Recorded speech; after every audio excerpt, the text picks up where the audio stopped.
kebijakan negara harus bersumber dari kehendak rakyat, bukan dari kelompok tertentu atau kekuasaan individual. Jadi penyebaran hoax yang marak banget di sosial media saling dimanfaatkan politik di mana masyarakat ini terpecah menjadi dua kubu atau beberapa. pada tuh katanya ada semua kayak calon-calon gitu. Datangin rumah Nadib nih, hasil 50.000.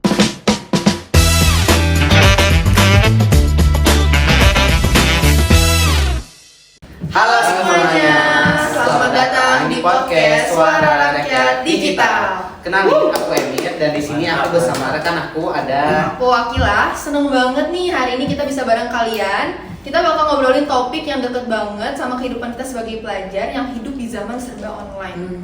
Nah, kita mulai dari yang sesuatu yang lagi ramai banget dibahas di mana-mana. Belum lama ini pemerintah Indonesia itu tuh meminta platform besar seperti Meta, TikTok untuk memperketat pengawasan karena banyak konten maraknya ya, konten hoax dan juga konten berbahaya yang bisa mempengaruhi opini-opini publik. Berarti media sosial itu benar-benar mengubah cara orang berpendapat banget ya Mir ya. Bahkan kalau nggak salah kemarin tuh menjelang pemilu banyak banget kampanye digital yang bikin masyarakat terbelah karena banyak informasi yang belum tentu benar. Kayak ada buzzer, ada disinformasi, ada juga kampanye digital yang bisa mempengaruhi cara kita berpikir. Jadi demokrasi itu bukan cuma soal datang ke TPS, tapi juga gimana kita memproses informasi di internet.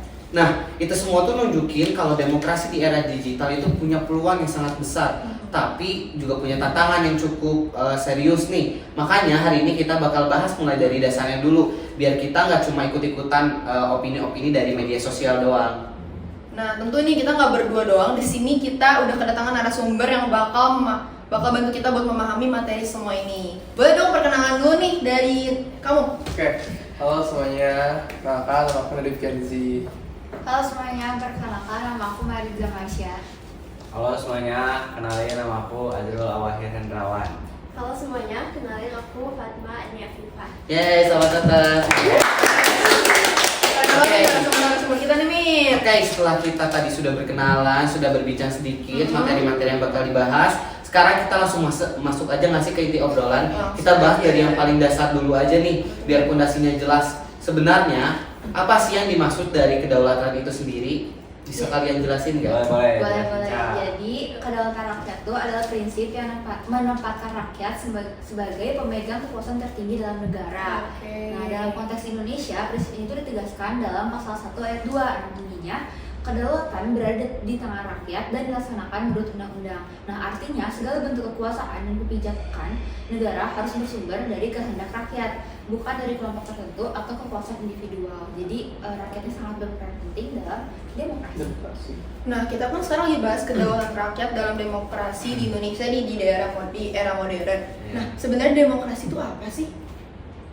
Oke, jadi buat jawab pertanyaan itu, pengertian demokrasi itu kayak apa ya? Kurang lebih demokrasi itu dalam pemerintahan itu dimana kekuasaan itu berasal dari rakyat, dijalankan oleh rakyat dan untuk rakyat juga pada akhirnya. Berarti berhubungan dengan kedaulatan rakyat tadi ya? Dan rakyat juga ternyata punya peran penting ya di suatu negara. Itu tuh dibahas nggak sih di sebuah pasal gitu tadi? Iya tadi ya, di Pasal 1 pasal 1 ayat 2. Ayat 2. Oke.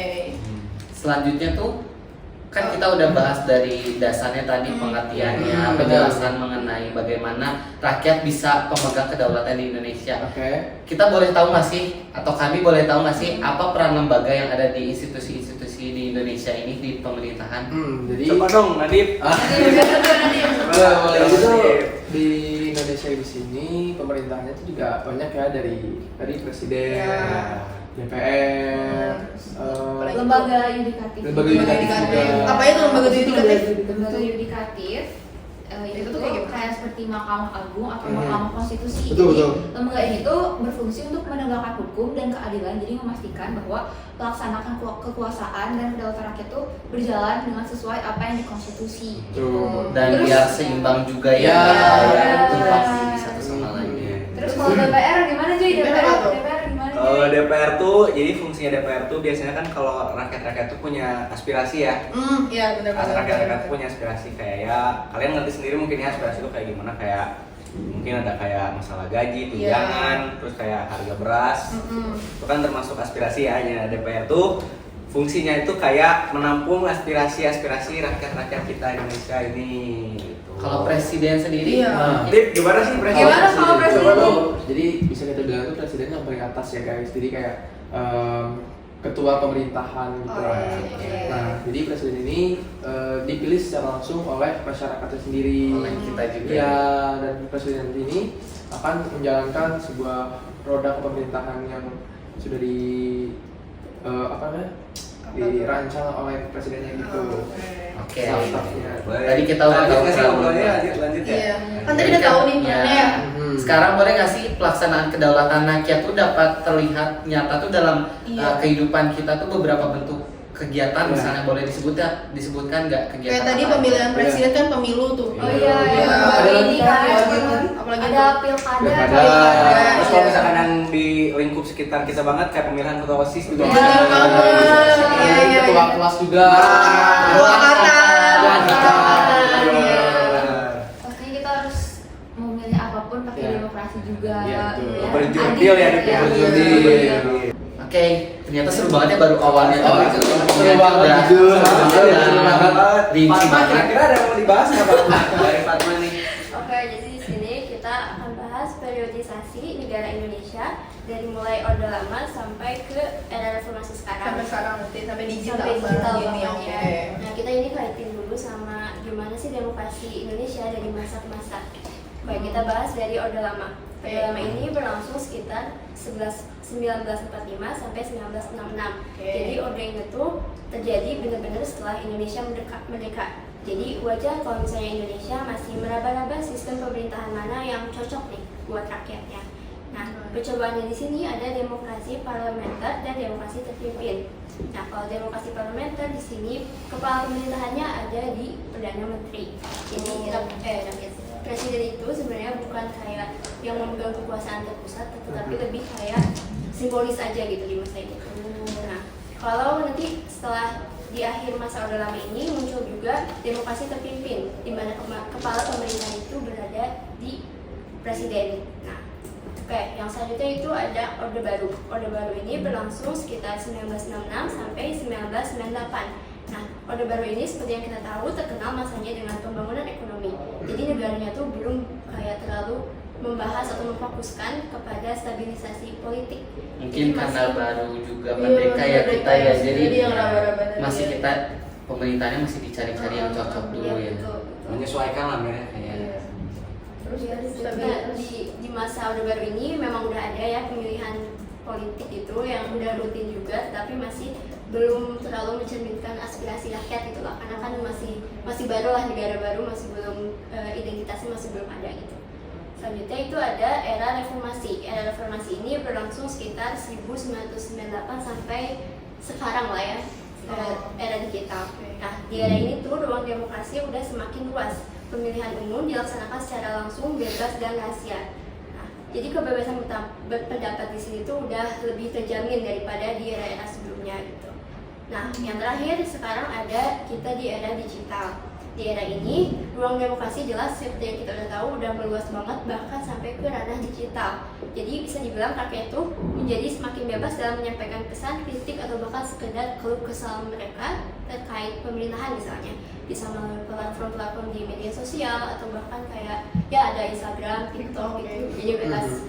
Kayak Makanya pemerintahan Indonesia tadi buat Yang pengawasan yang lebih ketat lagi untuk mereka Meta ya. sama di Iya. mana Mir? Di TikTok Di TikTok, apalagi ya. karena orang-orang tuh bisa langsung nelan mentah-mentah Iya. informasi yang belum tentu benar. Karena pasti semua saking orang luasnya akses ya. gitu. Iya. Terus kan pasti ada tantangannya juga nggak sih, apalagi di digital ini gitu ya. Kira-kira tuh tantangannya apa aja sih? Nah, berkembang dengan tadi teknologi digital, di sini muncul juga nih tantangan-tantangan seperti penyebaran hoax yang marak banget di sosial media, yang dimana tadi kata Embed, masyarakat tuh menelan mentah-mentah setiap konten apapun yang ada di media sosial tanpa literasi digital. Nah, ada juga polarisasi politik di mana masyarakat ini terpecah menjadi dua kubu atau beberapa kubu berdasarkan pandangan politik. Jadi mereka tuh benar-benar gak bisa disatukan gara-gara pandangan politik mereka tuh berbeda gitu. Jadi ekstrim gitu. Banyak banget sih di komentar Instagram gitu-gitu ya biasanya kayak, duh. Terus Netizen. nah, netizen tah. Nah, dari situ kan perkembangan demokrasi di Indonesia itu dari masa ke masa tuh ada beberapa peningkatan kebebasan dan partisipasi rakyat dong, terutama pada era reformasi dan digital. Itu bisa dijelasin nggak sih kenapa? Gimana? Ya dijelasin Apa terjadinya ya terjadinya tantangannya itu. Oh iya, walaupun misalnya ya lebih bebas dan pada akhirnya muncul juga tantangan-tantangan baru ini, tetap aja di era reformasi dan era digital yang sekarang ini, kualitas demokrasi tetap bergantung pada rakyat sendiri, masih bergantung pada gimana sadarnya rakyat terkait kehidupan politik negara kita.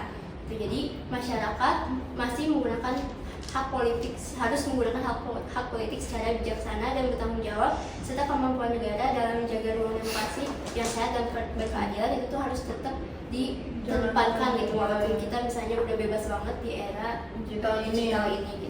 Iya, dan pastinya juga ada contoh-contoh nih berita-berita hoax yang udah tersebar. Contohnya tuh ini ada berita salah satu isu yang sangat relevan dalam tantangan demokrasi, yaitu peningkatan hoax menjelang pemilu 2024. Pastinya pas mau ada pemilu pasti banyak hoax yang ada di TikTok dan lain-lain yang kontroversial gitu. Mungkin kan ada beberapa influencer juga yang ada di bayar,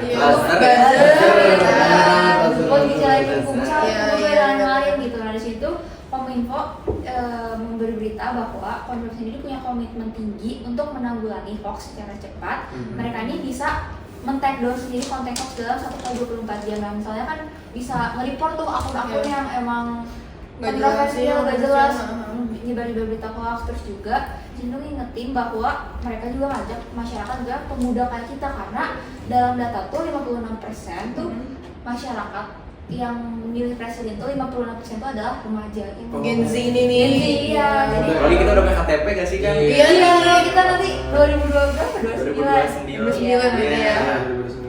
Wow. Karena itu nggak sih, kita juga harus menggunakan hak politik kita itu secara bijaksana dan bertanggung Iya, jawab. itu harus Karena berpikir. pilihan kita itu tuh bisa Menentukan banget. menentukan Iya, banget Indonesia ke depan. depannya selama beberapa tahun kan, nggak cuma setahun 2 tahun, malah 5 tahun kan. Jadi jangan golput. Iya. jangan Dan golput. jangan kemakan isu-isu yang aneh-aneh. Iya, Kita harus percaya sama diri sendiri aja pilihan kita ya. Nah, tadi kan kita udah tahu sejarahnya, perkembangannya gimana. Iya. Kita masuk aja nggak sih yang paling relevan banget sama kehidupan kita itu sekarang? Apa tuh? Kan ada tadi udah dijelasin kan Iya, gimana tantangan. perkembangannya. Kira-kira ada nggak sih tantangan kedaulatan rakyat di era modern ini atau era digital kan? Tadi ya, mental yang tadi yang hoax tadi, Hoax, polarisasi. polarisasi. Iya sih. Jadi kita harus pintar-pintar ngefilter juga apa yang kita lihat. Apalagi kita sebagai anak muda yang banyak kontribusinya juga. Jadi jangan jadi ikut-ikutan provokasi gitu Benar, loh. iya. Kalau Informasi kan sekarang udah luas banget ya, jadi Betul. kayak Iya. jangan sembarangan nyerna informasi lah. Apalagi sekarang zaman sekarang banyak banget orang yang kemakan hoax, Iya. gampang banget keprovok kan, jadi kayak aduh bahaya Dan ya. ada juga katanya kasusnya. uang Fajar tuh serangan Oh iya, Fajar serangan yang Fajar luas. tuh, Serangan Fajar tuh apa sih? Fajar tuh katanya ada sebuah kayak calon-calon gitu. Oh. Datangin misalnya datangin rumah Nadib nih, Oh. hasil 50.000. Oh. Banyak ya. Itu kasih secara nggak langsung nih, lu harus milih gua. Iya, iya. Tapi tanpa harus Nyogok dipaksa. gitu ya. Nyogok. Iya, Oh. diterima nggak Dip kalau kayak gitu? Oh, Diterima. jangan. Harus mengikuti hati kita sendiri Iya. nggak sih? Iya. Karena kalau dari Pilihnya yang lain ya. gitu. Ya, kalau dari awal nggak bener gimana ke depannya ya? Nah. Penentunya ada di kerjaan dia tuh nanti gimana baik atau enggaknya ya. Kita harus benar-benar memanfaatkan suara kita. Oke, kan tadi kita udah ngomongin masalahnya ya. Sekarang kita bahas aja nggak sih solusinya gimana upaya Iya, biar nggak meningkatkan kena hoax ya itu. upaya meningkatkan kualitas demokrasi di Indonesia terutama di era digital ini kan. Nah, jadi berdasarkan pertanyaan Emir tadi ya, Iya. gimana sih caranya ningkatin kualitas demokrasi Indonesia itu? Jadi salah satu peluangnya tuh kayak di tengah berbagai tantangan yang kita hadapi gini ya, pelaksanaan kedaulatan rakyat dalam demokrasi Indonesia tuh masih punya peluang besar banget nih buat diperkuat. Salah satu peluangnya itu adalah kayak peningkatan pendidikan politik, kayak misalkan kita sekolah kan ada PPKN ya, Iya, itu betul. kayak usahain banget lah kita tuh harus belajar ngerti gitu supaya Kayak sosialisasi gitu ya kali ya. betul. Kondisi politik di Iya. negara itu kayak gimana, walaupun kita masih remaja gitu, tapi kita Iya. harus tetap ngerti. Benar. Terus juga pendidikan politik yang baik itu dapat membentuk pemahaman yang sangat kritis mengenai proses pemerintahan. Karena biar kita ngerti juga nggak sih, jadi Iya. dalam Benar apa banget. Iya, jadi kita harus mengelola benar-benar berpikir Iya, kritis, iya, iya. walaupun kayak mau materinya kayak demokrasi lagi, tapi kan kita harus up to date dengan apa yang Betul terjadi banget, di betul Indonesia banget. sekarang. Terus ada hak dan kewajiban warga negara juga, serta pentingnya partisipasi dalam pemilihan umum. Jangan golput. Jangan golput Nah, tadi ya. betul Iya. banget. Terus apalagi nih? Lanjut lagi apa nih kita? Itu sih menurut aku tuh kalau misalkan di era digital sekarang sih utamain kita tuh pinter-pinter memilah berita gitu ya. Iya dong. Karena Kan udah luas banget sih Betul. sekarang, kayak gampang bahaya gitu, banget bahaya soalnya banget. kan kalau misalkan berita ini aja masuk Bagus, terus kita bagus sih bisa tersebar luas, cuman Iya, kan ada cuma negatifnya kalau juga misalkan- gitu. Dari Fatma gimana nih Fatma? Ada yang mau ditambahin lagi nggak Fatma? Iya, salah satu solusi biar misalnya kita tuh gak termakan hoax yang seabrek ada di media sosial itu tuh ya harus bisa literasi digital, harus bisa kayak ngepilah nih mana informasi yang sekiranya benar. pinter-pinter ya Fat ya. Pinter-pinter Betul. dalam Menyaring yang Menyaring. ya. Jangan dikit-dikit send ke TikTok teman. Iya. Stik. Terus gimana Pak? Udah Udah Cukup pinter ya lebih. Hmm. Jadi udah nih. Oke. Oke nih. Kita kayaknya udah cukup ya. Cukup banget ya diskusinya, udah seru banget sih. Udah ngejelasin konsep, Iya, udah terus, ngejelasin terus. perkembangan zamannya tadi ya dari masa orde lama ya tadi Terus ya. contoh-contohnya juga kan, Contoh-contohnya Gil. juga kegiatannya, terus Yes. lembaga peran-peran lembaga tadi presiden, DPR ya, yudikatif, itu banyak. Pelaksanaan kegiatannya juga Pelaksanaan, kayak pemilu, pilkada, pilkada, musyawarah. Terus Terus contohnya juga dalam Iya. kehidupan sehari-hari. tantangannya Nah, juga tadi dari kan. sini kita tuh dapat nggak sih kayak kesimpulan gitu ya. Iya. Setelah kita tadi dengar tuh ternyata kedaulatan rakyat itu merupakan prinsip utama dalam demokrasi yang menempatkan rakyat sebagai pemegang kekuasaan tertinggi dalam menentukan arah hidup kehidupan bernegara ke depannya. Nah, tadi juga udah dijelasin sama Caca ya, kali Iya. itu sejalan sama pasal 1 ayat 2 Undang-Undang Dasar Negara Republik Indonesia tahun 1945 yang menyatakan bahwa kedaulatan rakyat berada di tangan rakyat. Kedaulatan berada di tangan rakyat.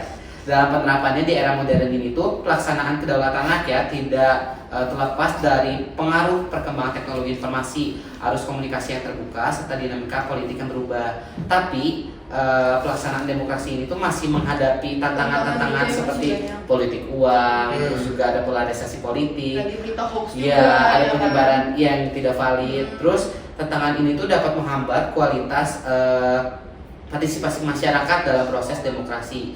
Tapi meskipun begitu juga tuh ternyata peluang untuk memperkuat demokrasi masih ada nih, tetap tersedia. Antara lain tuh melalui peningkatan pendidikan politik, kayak tadi disebutin nama Ajuy, literasi digital, serta dorongan bagi masyarakat untuk aktif menyampaikan aspirasinya secara terbuka dan juga bertanggung jawab. Nah, jadi secara keseluruhan ini kedaulatan rakyat dapat berjalan dengan baik apabila masyarakat memiliki kesadaran politik yang matang. Tadi dengan literasi digital tadi, pendidikan politik.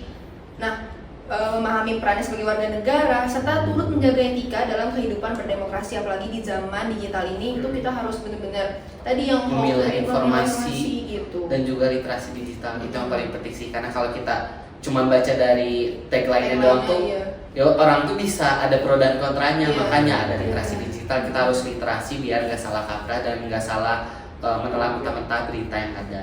Jadi dengan partisipasi yang sehat ini, demokrasi Indonesia akan semakin berkembang, stabil dan mampu mewujudkan tujuan berbangsa dan bernegara.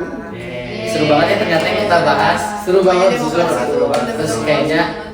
kita cukupkan saja karena materinya tadi udah banyak Iya. banget yang kita bahas. Betul. Dan Diskusinya juga cukup ya Mir ya. ya, Banget. dan juga kami harap semoga anak-anak bangsa tuh lebih bisa aware lagi dengan sosial media, terutama kalau ada pemilu ya, karena banyak banget buzzer yang berkeliaran kayak influencer di TikTok, Instagram dan lain-lain. Jadi kita harus memilah informasi, harus literasi digital, dan juga harus ngikutin kata hati aja lah. Iya, benar. Gak usah karena dapat sogokan gak jelas itu jadi milih yang lain-lain. Karena Genji kan tadi disebutin 56% kan. Iya. Berarti Iya benar. kita tuh pemegang kekuasaan tertinggi. Karena kita bakal yang lanjutin negara ini. Iya, negara betul. kita. Generasi penerus lah ya. Indonesia emas 2045 itu sebetulnya ada di tangan kita. Nah, Kita betul banget, betul. Baik, kami harap juga kalian bisa ya memilah informasi dengan benar Harus. dan juga jangan sampai golput. Ingat, Iya. pilihan kita itu tuh benar-benar berarti banget buat negara kita ke depannya, karena Yes, kalau betul banget. suara kita golput tuh bisa dipakai hak-hak suara yang nggak bener ya, Iya, takutnya dipakai betul. ke suara-suara lain yang belum tentu nanti kedepannya bisa membuat Indonesia lebih maju lagi dari Indonesia menjadi emas.